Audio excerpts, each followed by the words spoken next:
I'm sure we've all had that "no way, that's cool" kind of moment when we're building a Lego set where you see a part used in a way you've never thought to use it before, or a building technique that catches you by surprise. For me personally, this was the first time, if not at least the first time in a while, where I experienced that just from looking at the box. Introducing set 80034, Nezha's Fire Ring. This set contains approximately 929 pieces, and in the United States will retail for $99.99. There is a lot to unpack here, so let's save the big obvious one for last and dive into the minifigs and secondary builds first. This set contains 7 minifigures, 3.5 vehicles, which I'll explain soon, a set piece, and 2 flame obstacles. Naturally, with it being Monkie Kid, all of the figures have wonderful printing, and we see a powered-down Monkey King, a powered-up MK wielding the Ring of Fire by Johnny Cash, a new character assumed to be Nezha, Macaque and one of his followers, and the White Bone Demon with an alternate lower torso piece. Oh, and a skeleton. The first vehicle is MK's staff, powered up to become a pseudo-hoverboard with 2 disc launchers. I much prefer this style of launcher to the other kind of stud launcher, so seeing it get so much use in this way, in ways that are executed so well, it makes me very happy. Macaque's vehicle is up next, and my goodness was this thing cool to build.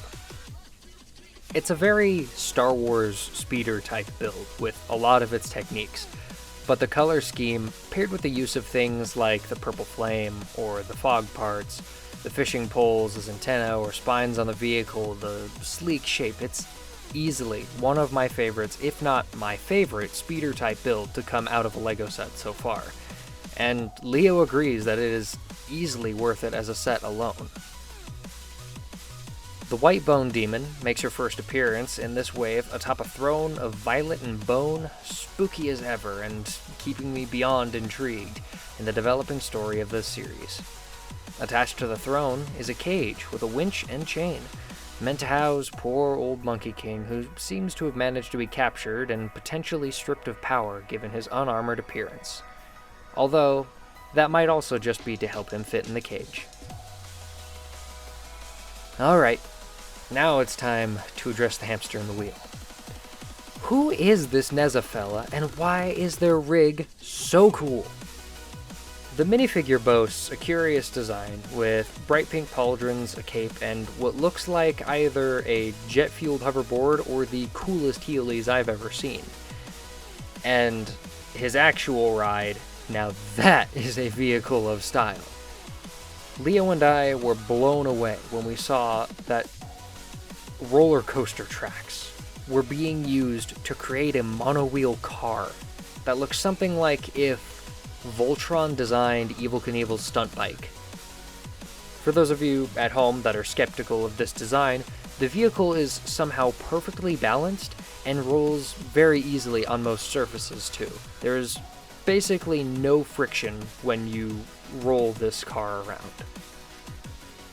There's a lot going on with the fire and ring aesthetic here, and I really can't help but wonder if it's tied to the rings that the main cast are searching for in these sets. Regardless of the whys, though, this set is a crazy fun build with massive amounts of build diversity, a huge parts count, and 3 very, very solid builds that I'm certain could make it as standalone sets. Each build felt like it had the time and care of being its own set. Not that it's just an extra play feature or a random blob of bricks to serve as scenery or a play piece. And for that, Leo and I would highly recommend picking up this set in the new year, even if it's to split between a few friends and enjoy the separate pieces that individually feel so good to build. Truly, neither of us have anything to say but positives for this build.